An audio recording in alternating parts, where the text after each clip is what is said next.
Today, I see him playing with the classic Ultimate Black controller. And that's actually because the Hori controllers were banned from this tournament. Really? Yeah. I did not know that. Oh my goodness. Yeah, so, you know, I usually play Hori, but I went Pro Controller today.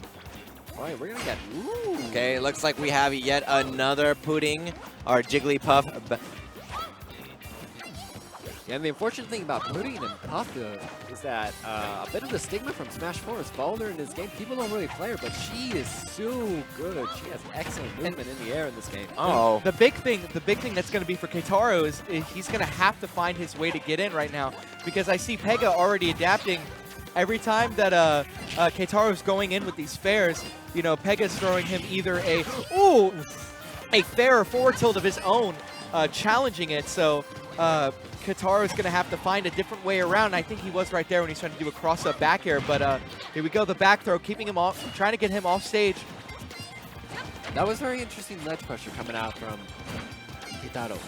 Ooh, and just barely the down air animation, you know, made him duck and cover under that back air, stopping that punish afterwards. Ooh. But that up smash, hard-headed Pudding, first time taking the first stock. The hard-headed woman.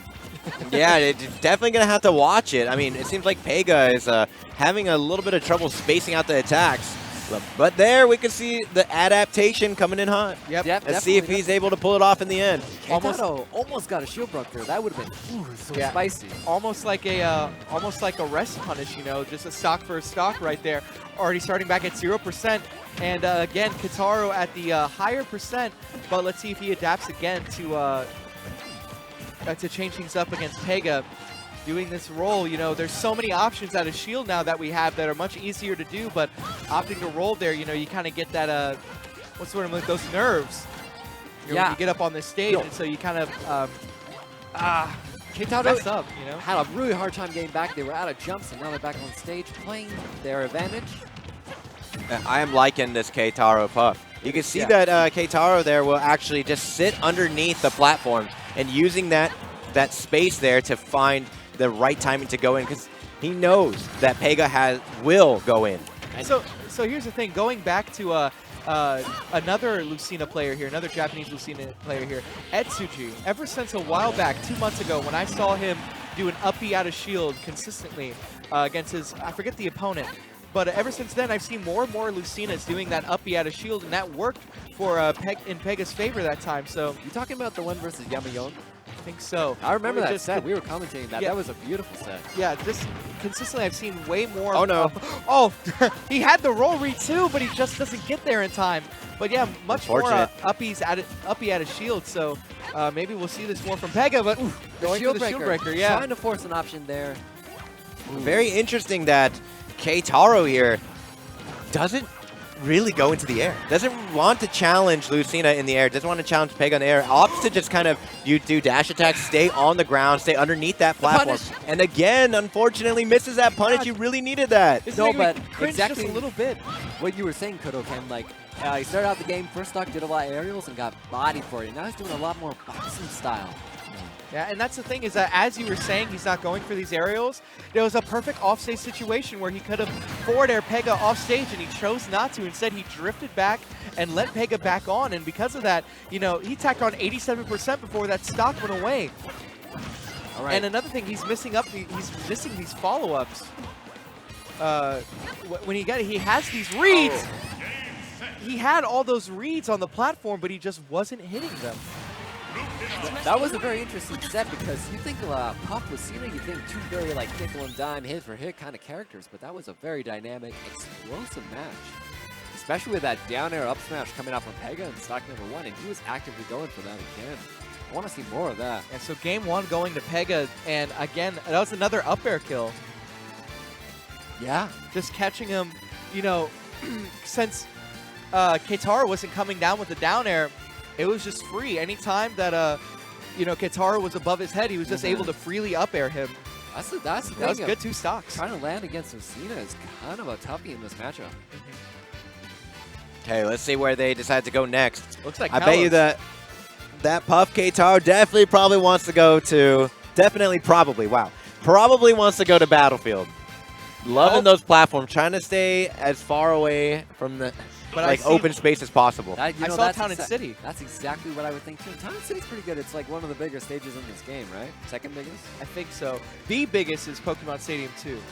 I think That's the biggest. It has it's 250 units. Oh. So like those little squares you see in the background of training mode, it's 250 of those. It's the biggest one. And the largest physical stage as well. I don't remember the unit count for that. Okay, looks like both players going to stay their original picks. All right, let's see how this one fares out. Oh, already. Smashville, not Town and City, k-taro but- actually going into the air. There we go. Actually using one of those 6 jumps that would be to his advantage. rare exclusive pivot jump up in there. Okay, Ooh. Lucina off stage, getting back. That gets everyone. The up B goes right through that floor. Right through the floor. Yeah, right through the, for Sounds whatever like reason. a banger. at Oh, the he was club. going for the roll wheel on forward smash, but a wake-up pound from k-taro to get that away. And I like the angled shield breaker from Pega to try and be able to make it back safely, and he does. Able to make it back on stage with 113%. Oh, k-taro needs to go for it, and he lets him back on. Almost getting that backer to close out that stock. Free shield grab. And see, I like how Pega's kind of pressuring k-taro sorry, Just not jumping allowing around, him to get it back on. Thank you. Jumping around at the edge, keeping his intentions ambiguous. What's the edge pressure going to be this time? Okay, Pop making it back. Exactly, and thank you, Shaky. I couldn't have said it better myself. Keeping what his edge guard's going to be very ambiguous. Is he going to fair? Is he going to ledge trump back air? Yeah, exactly. And Looking Wow, for that was close. Yeah, almost gets that footstool. I guess the Phantom footstool, but that actually doesn't trade with that up air there. I'm unfortunate for The pound k-taro. just ducked him right, like lifted him up just slightly enough to make him miss that down tilt. yo, that's not micro spacing. I don't know what it is. Throw out the top. Kill. He just throws him to the skies, and that closes out the stock. You know, Lucina says a little prayer every time she does that up throw. Frame forward prayer, and then poof off the top. Oh, and again, that up smash like we saw game 1, and that's how you're going to close out. That first stock, again, less than 20%. You know, with the low profile. Yeah, it seems like Pega's not the best with the spacing the down airs there, especially off the platform. You know, as you were saying, that's twice already that k-taro has taken a stock off of Pega for that.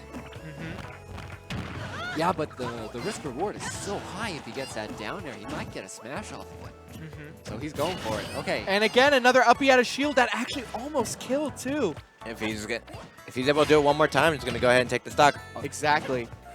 Oh, I wanted to see a shield Oh. breaker, but nonetheless, we got that forward smash, that rest punish. I like that k-taro kind of went for it all, though. If they were able to get that forward air there and not miss it, then we probably would have connected, but unfortunately, Wow.